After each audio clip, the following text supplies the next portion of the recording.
Hey everyone, I am back for another update. There's a lot, there's a lot going on at the moment. Oh my gosh. With within the world, within our solar cosmos, there is so much going on. But I wanted to come in because I received a message from one of you. I'm sure we'll watch this video on Instagram, and my response to her was kind of sparking the conversation that I thought I would share today. But before I get into that, I want to share a couple things that I've been spending time on. And as I spend time, it's this meditative practice of crocheting I've been talking about. I started when we were in Saranda, and I am kind of obsessed. I'm horrible. I've taken things apart and, tried to sew them or crochet them 20 times before I even get anywhere. But I was working on this beanie for Bud. I'm taking it apart now, but it was a lot bigger. And I'm drawn to like color and texture. So I get yarns that I'm drawn to. And at the same time, the pattern will call for something like, much smaller, but I'm like, ooh, but this is so pretty. So the patterns, I'm learning that the patterns don't work for for thinner yarns and than the thicker ones. So anyway, so I was using a pattern for this beanie I was crocheting for Bud, using a pattern that was made for that kind of yarn. And it wasn't computing in my head that it wasn't going to turn out the same. And this thing kept growing and growing. And it actually matches kind of my thing. And so then it was starting to become like this like Rasta hat. It reminded me of like the jellyfish and what are they're in, I think it's Shark Tales or something, the movie where they're like, hey man. So Bud came home and I made him put it on. It was funny. So anyway, that is the update on me learning to crochet. I'm a complete disaster, but I've got a couple projects that I'm working on just so I can learn new stitches and stuff. So that's been really fun.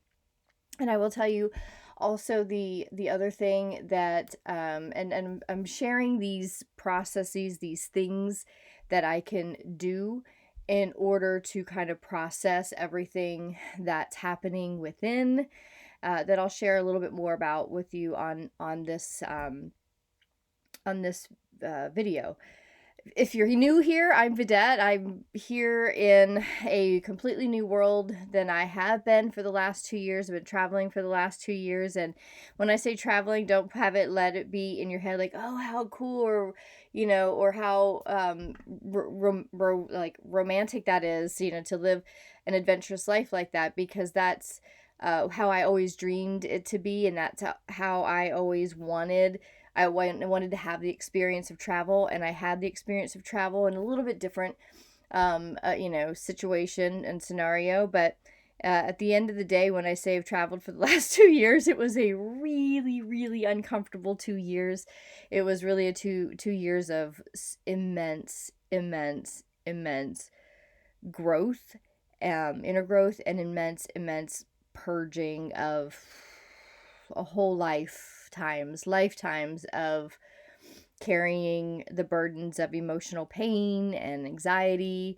And when you walk away and just say, I'm not carrying this stuff anymore, you can't just let it go. Like, I mean, you can, and that's what those 2 years were, that pilgrimage of just looking at everything that I had committed to and held myself responsible for. I had pretty large expectations for myself, and I found out that I couldn't carry everything that I was trying to carry. And finally my husband and I were like, you know what, if we decide to just let go of everything, and me, you, and the kids go, and we travel, and let's revisit what life is about. Like, let's see what's important to us. And what was most important to us was family. But in that process of choosing that, sometimes the family doesn't want to come. Sometimes they don't, their path isn't the same. And so traveling for the last two years without my kids with me, they chose to stay in the States.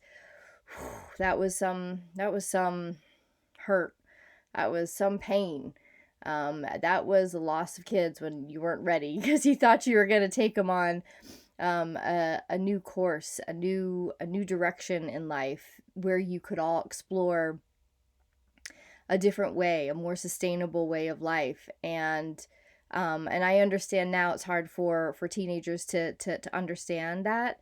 Um, and so they wanted to stay where they were comfortable. So I explained that just so if you're new here, you know that like um, it's been it's been a time of growth, and it has for all of us. That's the times that we're in. I have a workshop on my website you can look at. It's about I don't even remember what it's called, but it's one of the workshops, and it's about the ascension process that's happening right now. And I bring in the science of it in a very basic way, but just to get your mind wrapped around the fact that there is something very physical and very scientific, and there is something that is very spiritual that is shifting in this world. And that is why all of this is connected. All of the chaos we're seeing in the world. Now my nose started running. I'm purging. This is why, you know, natural disasters, environmental disasters are happening because we're having to see how ugly this world is. And there isn't much that's happening now that's natural. So it's looking at things with new perspectives because we are having to see that the truth of what's behind a lot of things that we believed in has been a little bit deceptive and a lot deceptive. And we have been manipulated quite a bit. And we are having to see how obvious this has to get before humanity can see it. There's something of very spiritual, very energetic. This yesterday alone, Bud and I were Bud was off yesterday. We were walking all up through the hills yesterday. I keep saying yesterday. You're clear on that. It was yesterday, right? So we were walking, and when we got back, I don't know, maybe 90 minutes later or so, I had four alerts on my phone. We had a minor, a moderate, a strong, and then a major solar flare in the course of 90 minutes, 2 hours maybe. It could have been a little bit longer than that actually. But I was quite, actually, I'm sorry. That was when I woke up, I had those alerts. And then later when we were walking, there were a couple more alerts of just minor and moderate ones. So yesterday, like not only did we have multiple flares, but we had the strongest one we've had in 2 days, or sorry, 2 years. So we got that thing is like a shock wave. A shock wave of plasma energy is just crashing into our magnetosphere. And I'm not sure if we've confirmed that there's been coronal mass ejections from them, but either way, just the energy of what happened yesterday is enough to rock, like shake us loose. So there is a lot of potential for natural disasters to happen, natural movement. And that goes for you too. Natural movement. What are all the things that could move and shake loose physically within you? So you might be purging more. You might be feeling a little nauseous. What's all the things that could be shaken loose mentally? Everything you need to worry about, right? Anxiety is really, really high because hang on, my mom just my mom just texted me. It's so funny. You're like, oh, well, that's a whole different story. But we're just trying to like find our cadence here, so we still tell each other when we're leaving and when we're going and what we're doing. It feels like reminiscent of high school, and it also feels nice and nurturing. Like, okay, when they leave, I know where they're going. My mom and stepdad. So again, just a personal thing. If you don't know what I'm talking about, you don't need to know. But I'm just trying. We're cohabitating with my mom and stepdad, and trying to figure out what like communal living looks like. So, and it's weird, like we don't know. Like we've never done anything like this, so we're like, do we have to tell each other when we leave, or like what? But at the same time, it's kind of fun. I'm going to plug my computer in. So solar flares, there's a lot. And okay, let me just text her back really quick. Okay, doing a video. Okay. these solar flares are packing a punch. So shaking loose anything mentally, what can mentally be shaken loose is probably going to be shaken loose right now. That means mentally, again, those things most likely, if you're still purging, you're still on a human healing journey, most likely what's being shaken loose is the scary stuff. The scary stuff, the things we think we need to worry about, the responsibilities, all of the things. And so like if we are still hanging on to responsibility, whether it's ours or not, but we're still hanging on to it, we are that's going to be something that we're worrying about, anxiety, right? So then if you move to emotionally, what does that like? Mentally, when we purge, emotionally we got to purge as well, because then we're going to be in fear, we're going to be in anxiety, we're going to be in overwhelm. If we're purging, I yesterday, y'all, it was one of the first times I've gotten really good with that purging thing. This is only a little one. Oh, okay, thanks, Mom. But I'll get a bigger one. Okay. Oh, you don't have to. Oh, we're looking for bigger brush for Pepe, because um, Pepe needs brushing. Anyway, another whole story if you don't know what I'm talking about. But so yesterday, like, so y'all, if you've been on here for daily tune-ins and peace talks, you know that I am pretty good at understanding purging emotionally. That has pretty much been my entire my entire life, but like really intensified, like crushing purging for 2 years. That travel time was mostly purging, and I had to be in a really uncomfortable physical um, mode in my life so that I could just squeeze out all of the really big stuff that I was worried about, all the things that I was shedding, all of those responsibilities, also grieving the fact that my kids weren't with me and I wasn't expecting that. So there's been so much purging, and now I'm back, and I'm in a place that heals me, that feels nurturing, that's quiet, and I can really connect in. I can really connect into my heart, and I'm feeling so at peace with where I'm at. But where I'm at is not rock bottom, but like very beginning stages of rebuilding my entire life, from the things to, to the people in my life, to what family looks like. I'm brand new at living this communal way, and I've been talking about it on here for how long? Like, I want to live in a communal setting. Well, I'm here. I'm here, and it's still like, well, what does that mean? You feel like, we all have this like desire for communal living, and you know and in my mind that's like dancing around with everybody and having a good time, but at the same time there's like a working order to that, and understanding what that working order looks like in communal living is what we're figuring out. But at the same time, like, the challenges of right now are nothing compared to what I have I've faced in this lifetime, and probably most of you. Like, it doesn't feel like anything like that.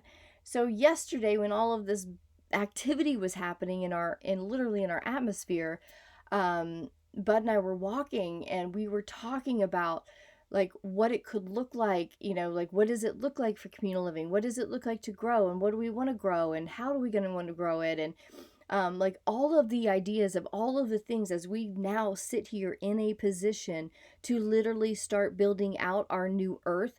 What does that look like? If, money were no option, what would we do? What would we build? Where would we build? And we're here. We are here where we would build. It's just we were intentionalizing, like, what does it look like? How does it feel like? Can you imagine this? And there's enough room for this. And then because of this, we build it and they come, right? They build it and they come. All of our family and our friends that we want to see and love and just commune with will start to gravitate here, because it is such an attractive and loving place to be. What does that look like? How does that look?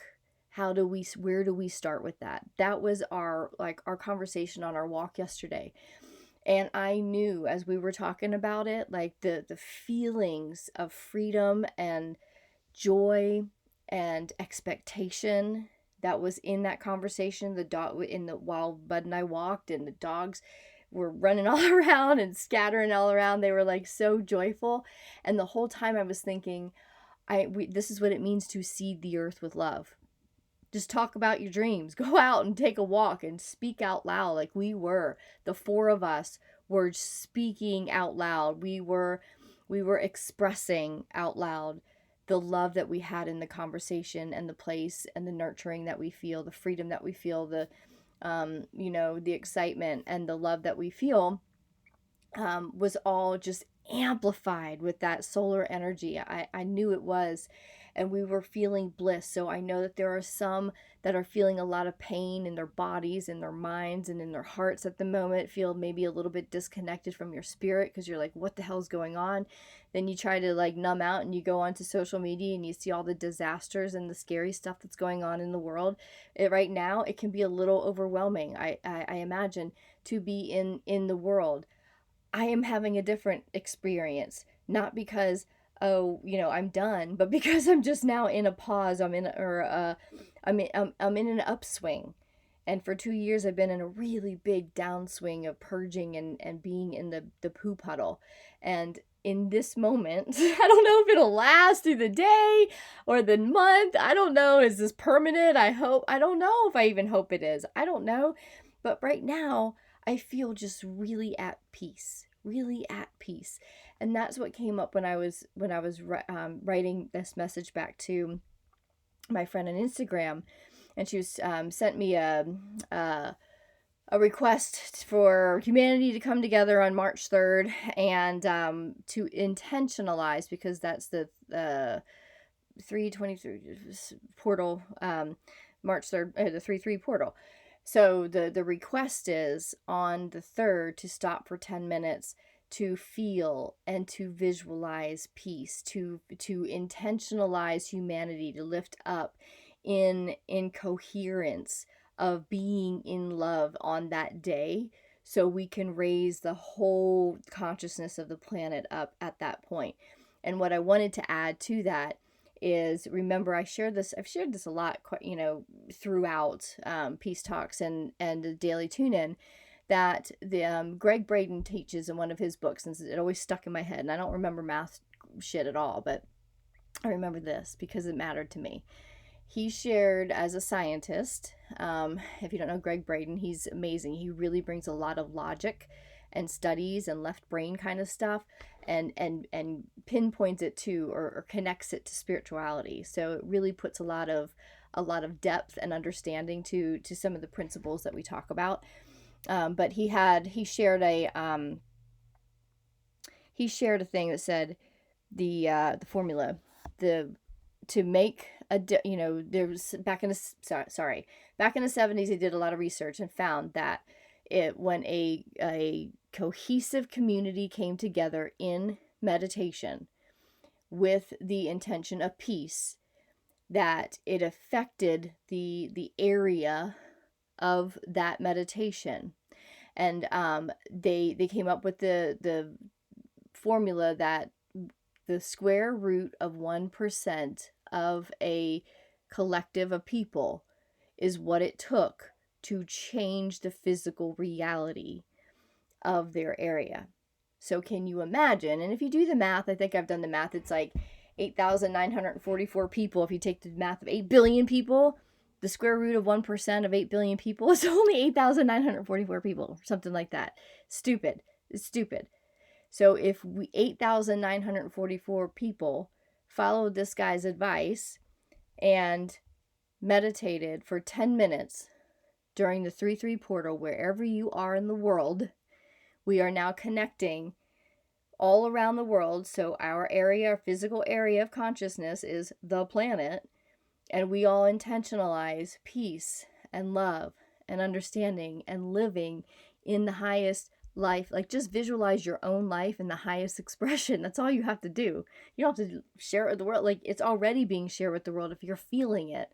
So you visualize that for 10 minutes. You sit with that. Do you even know what that's going to do for your own consciousness? And oh, by the way, you're part of 8,944 other people, hopefully, that are doing the same thing. That elevates, like, that makes a huge difference. Huge difference. So if you're sitting in anxiety right now because this shit's really, really intense. I mean, it's crazy. These energies are crazy that we literally have never lived in this. Literally have never lived in the vibratory rate frequency that we are now in. No humans have ever done that. We've never been this high. So they're like, we are going to see and experience things that humans never have. It's fascinating. But in response to this invitation, I said, here's what my response was. I'll just share it with you because it really got the conversation going in my mind to share with you. I said, great idea. I think I am living it now, though. I think I'm living it, though. Peace, meaning I have so much peace now, sometimes it scares me. I have no idea how to live life without working towards something. My life had gotten pretty freaking messy. Like, do you ever stand in a room that, I mean, anything, like, or like go into a barn or something like where people were hoarding stuff, right? Or you've seen the shows, but it's better if you experience it because you know more what I'm talking about. When you go into a room or something and it's just piled high with just stuff, and you just say, where do I begin? Like, where do you even start? So, like, my life was that. At one point, all of it was like all in shambles, and I was like, where do I even begin?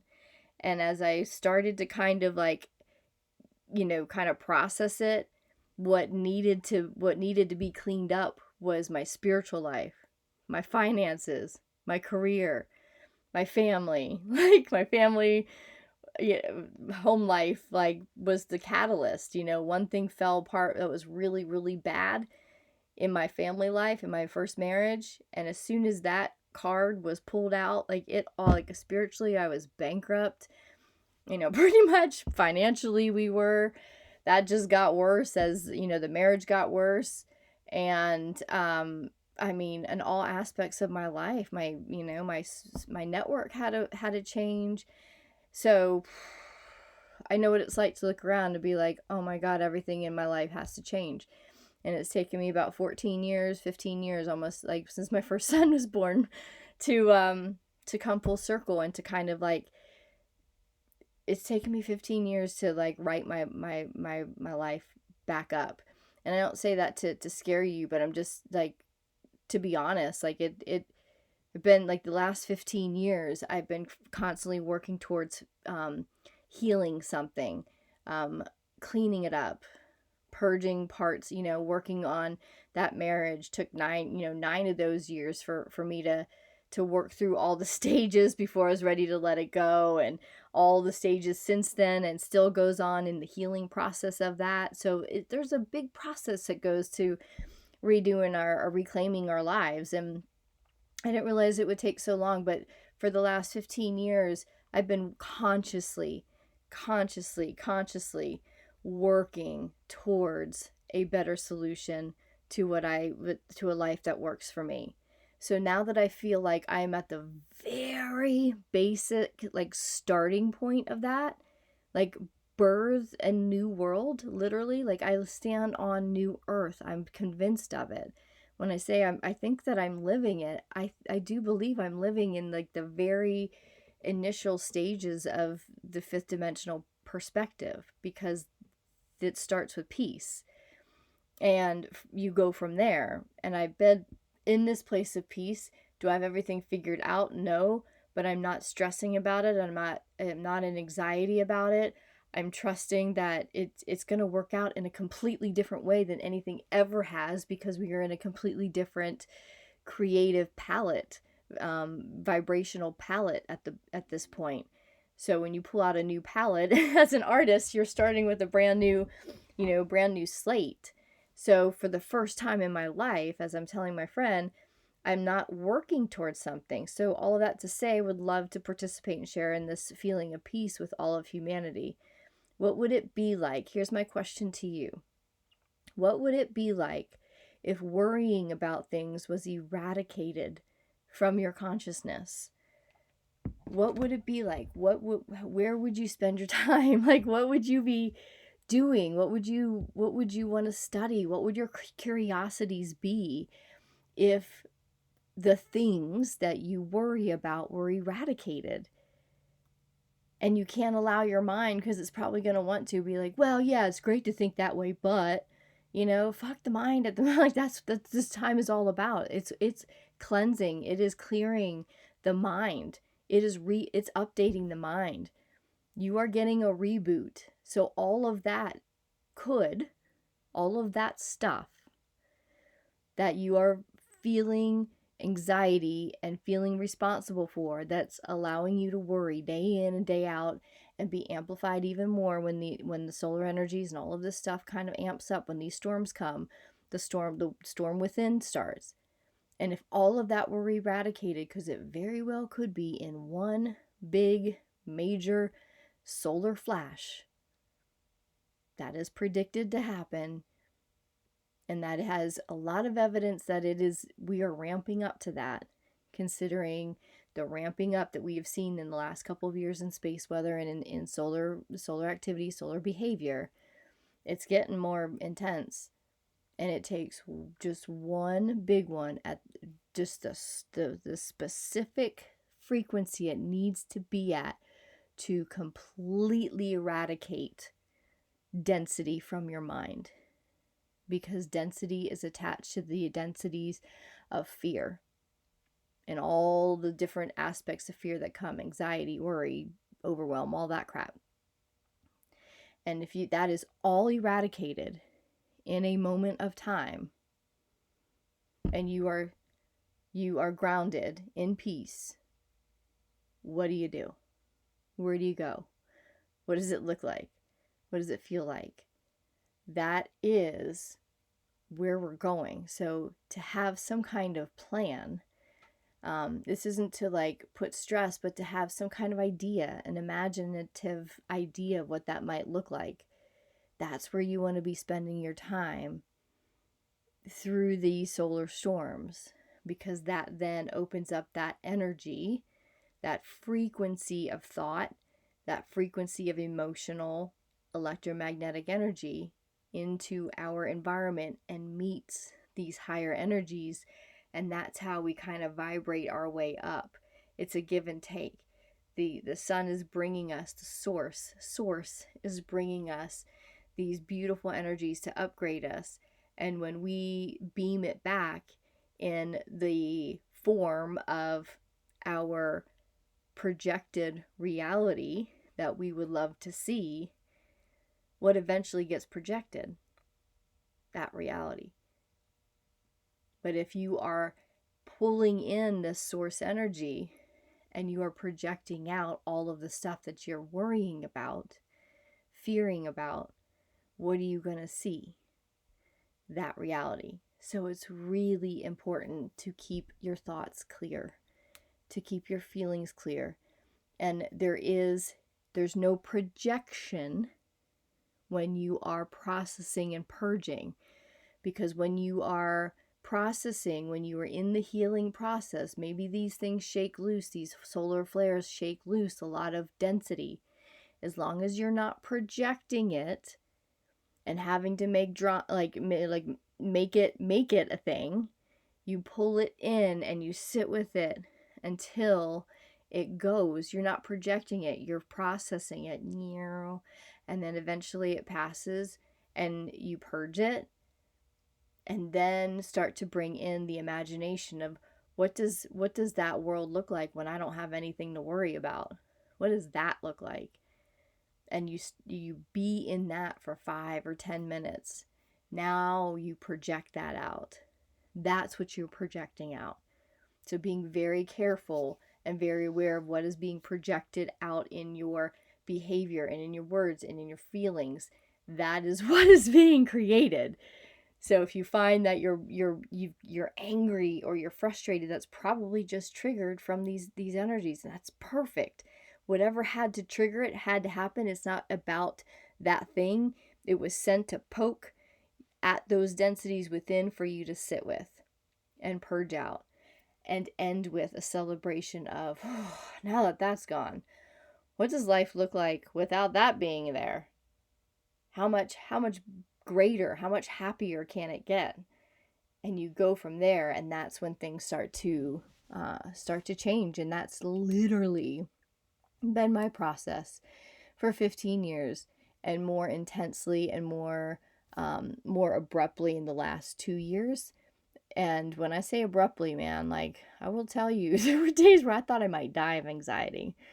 Early on in our, like when we left conventional life and went to travel life without, without my kids being with me, that was such a huge like transition of life that I wasn't expecting. There were days I was like, can you die from anxiety, because this weight on my chest feels like it's going to crush me. And knowing that there was nothing more that I could do with that but to be with it. Go into a bedroom, shut the door, and have my way with it. And that wasn't a fun way. That was let it have its way with me until I could see the truth of it and say, oh, I really don't have to be worrying about this, because nothing's going to change unless I choose it to change. And if I don't choose to let go of this worry or this anxiety, it's going to keep coming with me. So I had to face it eventually. And it was one thing after another. It was one thing after another. For 2 years, it was just like, God damn, not again. And I shared a lot of that journey from the daily tune-ins to peace talks. But being at this place now of just peace day in and day out, and just communing with nature and cooking dinner and taking care of my dogs and dreaming up what life looks like when I build it, like not when I build it, but when when I'm at peace, can I bring my family back together in a way that is their choice? And I think we're not, I mean, like geographically back together, because we are, I learned a new way of parenting in this last 2 years. It's not been making lunches every day, but I've learned a completely different way of letting go and letting them be them and being there when they need me, rather than like forcing my way into their, like, you need this, you need that, and telling them they need me. I'm learning that my kids are way independent. Like they're taking care of things on their own that I think are, I wouldn't have known that they had that ability had I not unexpectedly been removed from that day in, day out mom role. I never would have chosen that, but it was chosen for me, and I've learned a completely different perspective of my kids, and I am even more proud of them because they chose for themselves and they elevated their life experience. They're having a good time. And there was a part of that my process that was really humbling, that my kids were okay without me. That was really hard. But now I'm like, my kids are okay without me. Like that kind of like sets me free a little bit. And at the same time, I want nothing more than to be surrounded by my kids. So can I create that where they can have their own life, but I have a space that's inviting and a refuge and a home for them to come to when they just want peace, when they're not into their high school stuff and all of the things that they love to do and their friends. And can I build a place that is so inviting even my kids will want to come to? I think I can. That's my specialty. So that's what I've been spending a lot of time contemplating when I'm crocheting, when I'm hiking, and I find these magical spots. Like there are so many magical spots on this mountain that I can, like, I'll just sit down and before I know it, I'm like, oh my God, it's been like 45 minutes. I've been sitting here just going down the timeline of like, what is, if it's created this way, what would that look like? If it's created this way, what would that look like? It's kind of like like I have these imaginatory strategy sessions because I know all the possibilities that are open to me and us, Bud, in recreating our life. But what is it that, like, what does it look like if we go down that route? What does it look like? And I'm like, nope, that's not conducive for all of us, the boys and myself and my mom and like and go back, and there's quite a few options that all look really, really amazing. So if there's choices, there's possibilities in this place of peace. So I invite you, if you are feeling a little overwhelmed with, with the power of whatever this is that's happening right now with the solar energy coming in, source energy, ride the wave, because I know It can be difficult, and at the same time it's so worth it. It's so worth it, you know? And if you ignore it in any way, if you numb it in any way, it's still going to be there and you're going to have to come back around to it eventually. So just fucking face it, right? And because I'm here to tell you, and I try to be very raw and vulnerable about, some of my purging and facing it stuff, because I know it's messy, but let it be messy now, so it's not messy in 5 years and 10 years. It's still messy. You're like, this is still messy because it'll stay still messy. I've done it that way, and being on the other side of majority of the big things that were like follow me around for a long time, them being gone, challenges now are nothing. So you know, it's pretty good. Keep going. Keep going. I think I'm done. I think I'm complete. I wanted to just share that. It's really hard for me to get on tech at all. Like I have zero interest in it. So to do, I don't know, like to commit to, I will eventually, I think I come back, but right now I'm kind of just enjoying where I'm at. So committing to getting on to a peace talks, like I might do it once a week or so now, but I'm not ready to commit to anything yet. So I'm just kind of putting these out when I'm drawn to it, and I'm noticing that I'm drawn less and less to technology, and at the same time I do want to pop in, because I think we've started a conversation here on these conversations, and I think it's an important conversation to keep up with, because this is history, is a historical time, and like planetary history that we are living through now. And I think that's really cool. And just sharing our experiences from the perspectives that we're in during this massive, massive shift, I think is important. So I'm drawn to just share where I'm at right now. And I want to hear how you all are doing. So please leave me a message in the comments and let me know what's going on. And if you want to join the conversation in even deeper, in Storehouse Social, I'll put a link on here. I don't think you're invited to come to my circle, to my home online, our little storehouse, and just have a deeper conversation about life, love, emotional, mental stuff. You're safe to have it with me, because I get it. I get it. So come on by our little meeting place, our gathering space, Storehouse Social, and I look forward to seeing y'all there, here and there. All right. Have a good one.